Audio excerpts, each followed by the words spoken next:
Hello again and welcome to Pearl Magazine. As the city emerges from the pandemic, people's eating habits and lifestyles are slowly returning to normal. Exhibitors at a food and hospitality trade show introduced new products and equipment which may affect your future dining experience. Zela has more on the story. A munchkin robot on the prowl. Freshly made latte. Sizzling meat skewers. More than 1,200 exhibitors from 16 regions served up their latest food, drinks, and equipment at the Food and Hospitality Trade Show at the Convention Center in Wan Chai. This is Alicia Beale's first time visiting the trade fair. She runs a bar. She's here looking for new ideas in the food and beverage industry. And have you seen anything new so far? Indeed, I have. I've seen, which I don't know how interesting it will be, but it's a self-frying machine. So it's like a self-stir-frying machine. So all you do is throw in the ingredients and it will make a stir-fry. Why do you always come visit? Because I work in the hospitality industry, so that's related to my job. So I come every time to see any innovative or new things so I can capture the new things to my job. Here's a new robot being introduced to the market. So Timothy, this is a very interesting meal delivery robot here. We have one actually in our company canteen, but this one seems a little bit taller with 3 levels. Yes, this is our new model's meal delivery robot. Actually, it comes with 6 models. Meal delivery is only one of them. For 6 models, we have promotion functions, table guide function. Is it possible for the robot to come to your table and say, this is mapo tofu? Not really, but it can add on to promote and other dishes after he arrived to the destination. Timothy Jung is a sales manager for this robotics company. It used to sell security systems and pivoted in 2020. We forecast that the robotics nowadays is more popular in Hong Kong. So we have researched some robots from China and then distribute some suitable robots for Hong Kong and Macau markets. He says the demand for robots is growing because of the shortage of workers in the city. The existing robot users, they told me that they are really feel difficulties to hire a real person for such posts. For example, waiter, waitress, cleaner, securities, etc. So therefore, they have to shift some simple and repeatedly jobs to robots in order to maintain their qualified daily operations. The company is selling new robots this year. Oh, so what's this robot doing? So this is a patrolling robot. He's now doing the security job for those properties, for example, a shopping mall, schools, and clubhouse, something. Oh, he can help assist with patrolling. Yep. Yeah, so like help the security guard. Yes. So how is this different from using a normal CCTV camera?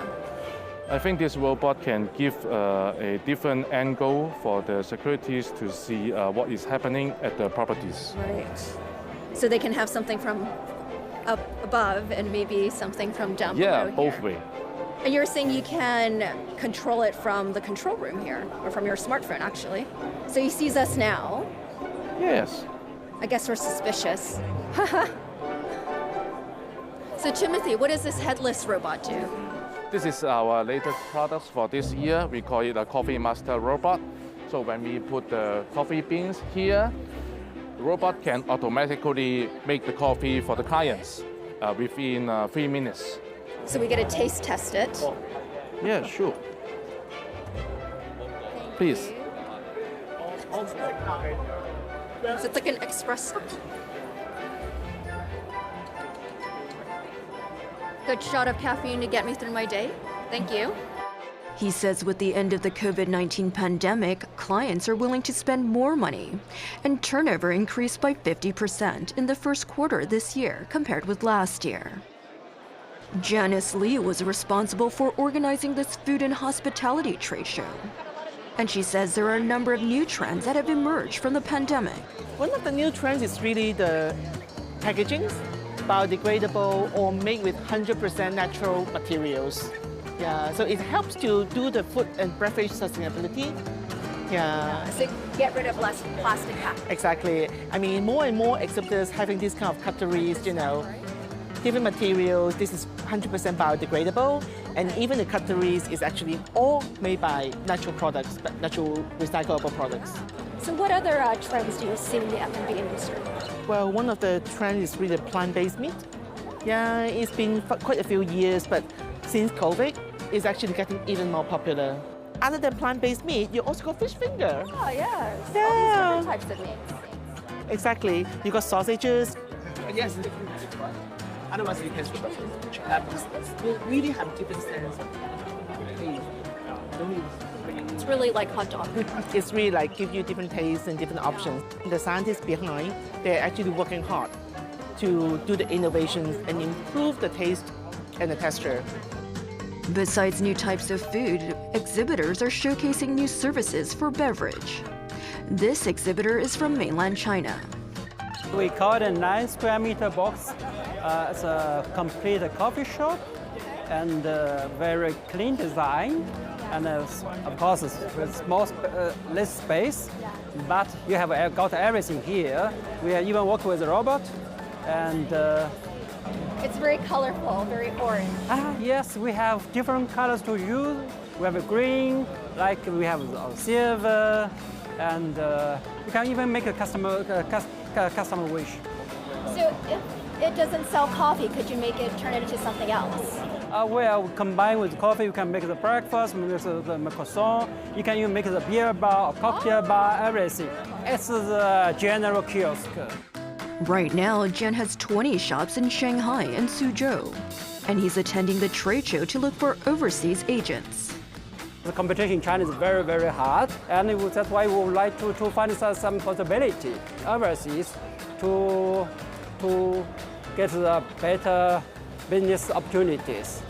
This is a wholesale business that sells high-end meats to grocery stores in Hong Kong and Macau. The managing director, Romeo Alfonso, adapted the business to the changing market this year. We have been doing a lot on the retail, but then, because of the pandemic, a lot of our clients, especially the consumers, they're out of Hong Kong. We think that, it's also time for us to start putting more focus in the food service. That's why the booth is set up to imitate a diner. And chefs and people in the catering business can imagine serving these meats to their guests. With the increased interest in sustainability, Romeo wants chefs to utilize all parts of a piece of meat. So Romeo, how do we use this piece of meat in a sustainable way? So say, take an example, when we have a meat like this, usually for Hong Kong standard, they will find the fat is too thick, and they want it to be thinner. So eventually, after we do all the whole trimming, we'll have a lot of this fat. What happens with that? Wouldn't you just throw it away? See, in this example, when we have all the fat, what we can do, we can actually make it as a lard. And also, we can also use that for people to do as a butter, okay? This fat is not only just expensive, but they can give you a lot of the flavors. Yeah, so we should not throw this away, and we should utilize and use everything. As for the future of the food and hospitality industry, Janice thinks technology will play a big part. The trend in the upcoming food and hospitality sector will carry on be the food sustainability. That will will be a hit topic. The next will be AI. We believe AI can help to improve the productivity, the efficiency. In long run, it can reduce the cost.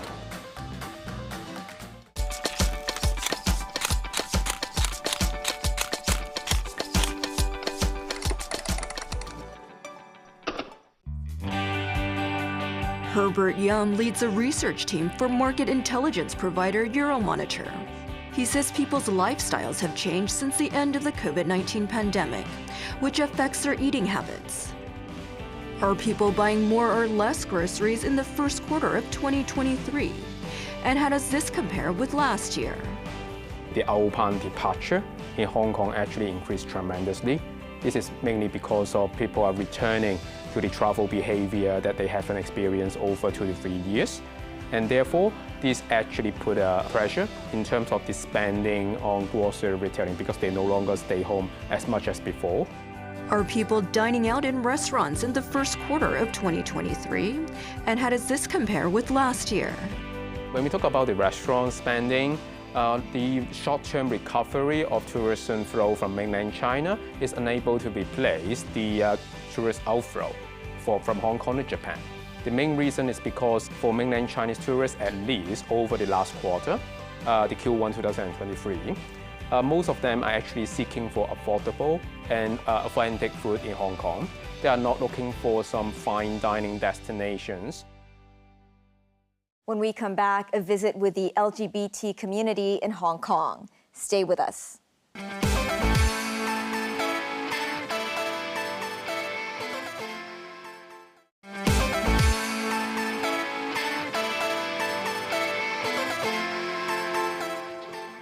Welcome back to Pearl Magazine.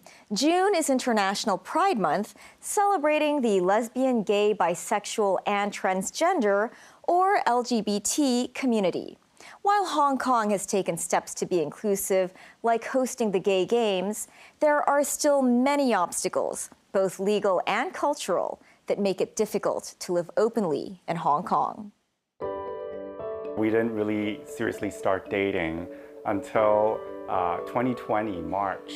Then we got married 2022. I would say we're a COVID couple. Who proposed to who? I did. I proposed to a Hong on a cruise holiday, on a cruise ship, yeah. Were you surprised? Very surprised.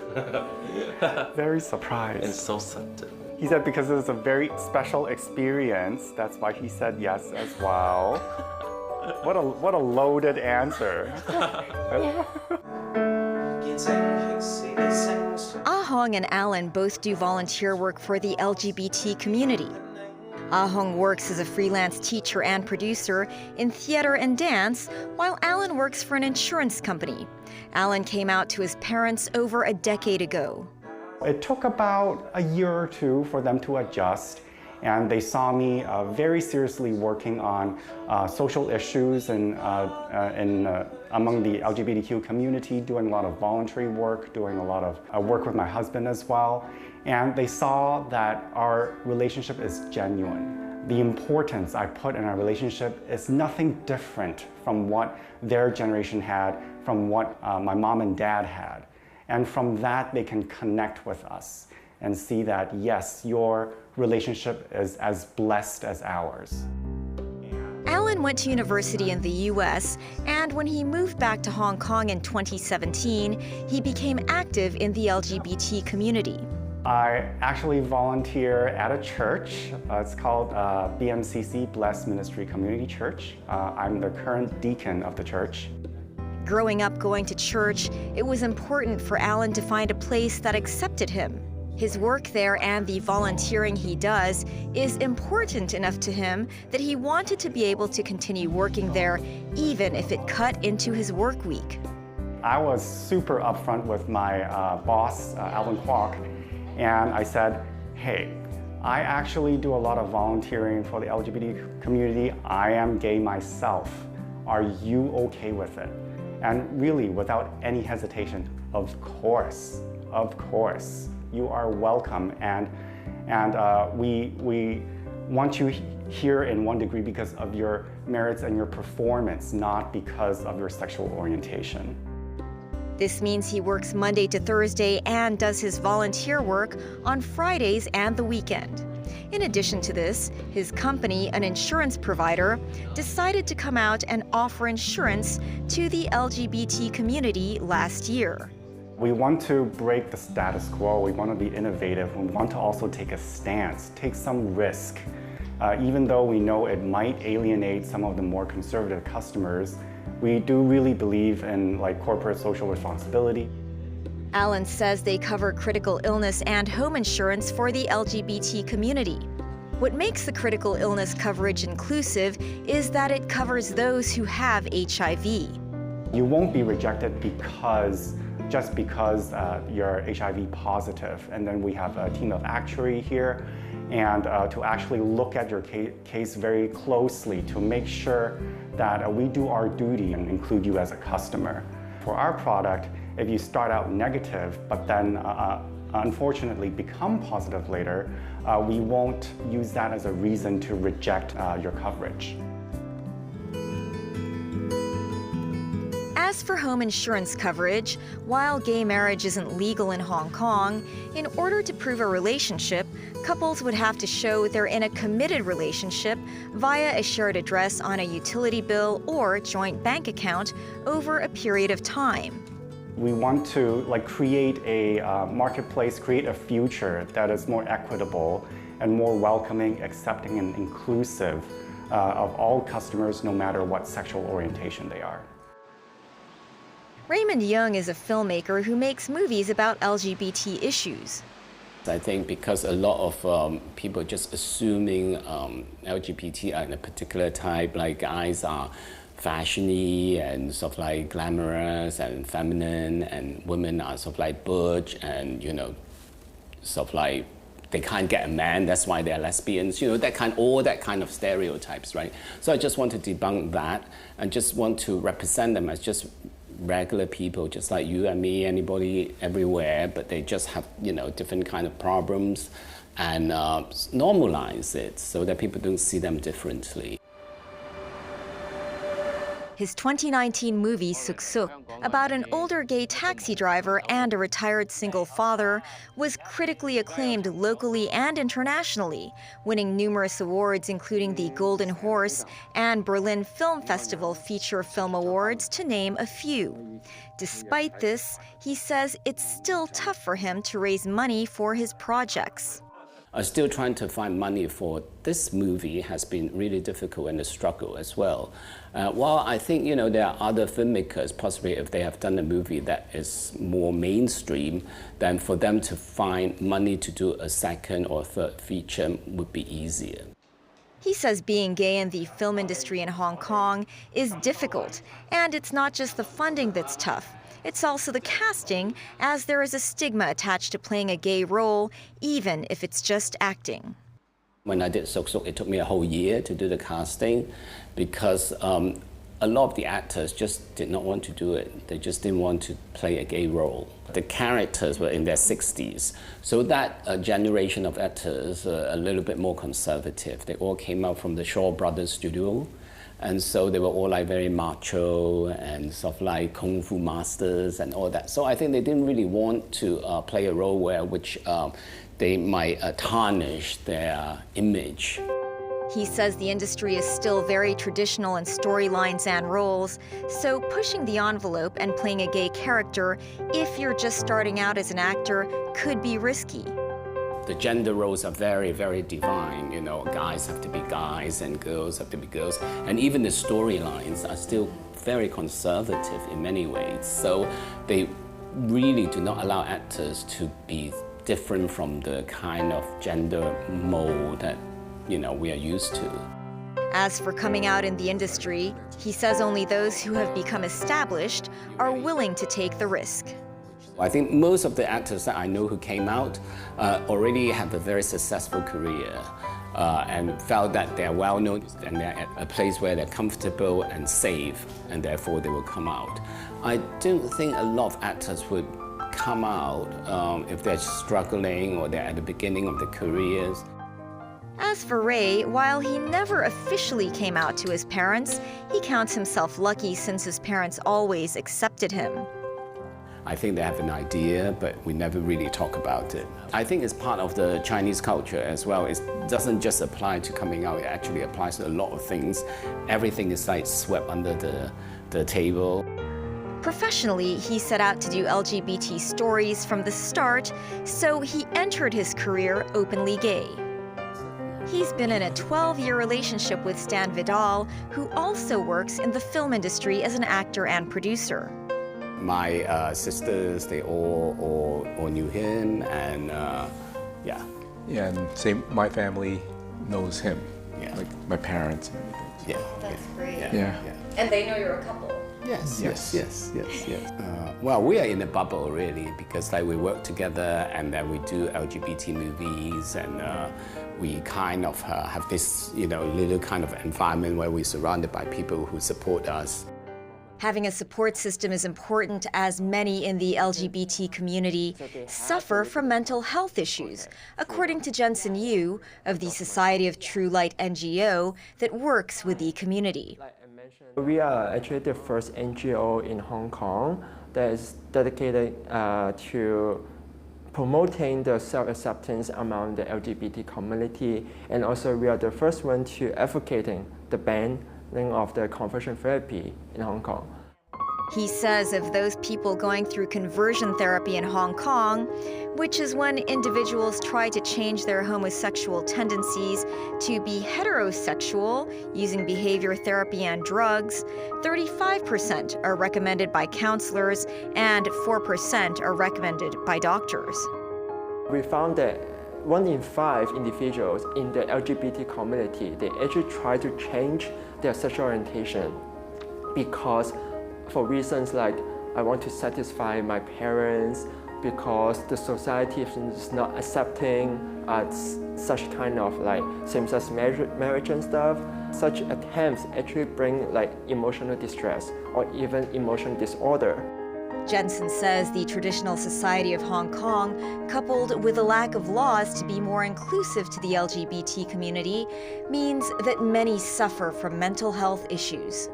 Loving whoever I want, or like getting married to the loved one, they're actually basic human rights, right? We have to hide ourselves, we have to like try to pretend to someone we are not. The lack of human rights protection actually will predispose us to having different emotional disorders, and this will increase the healthcare costs for sure. Jensen points out that the lack of legal rights and discrimination also means that attracting talent to Hong Kong can be tough.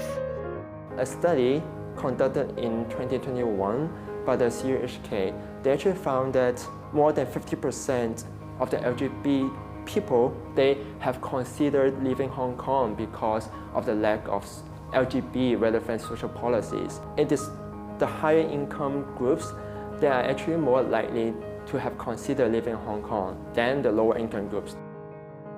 For now, those in the community are doing what they can to raise awareness about their issues, push for more rights, and stand on equal footing with the rest of society. That's our show for this week. Join us on Pearl Magazine, same time next week. Bye for now.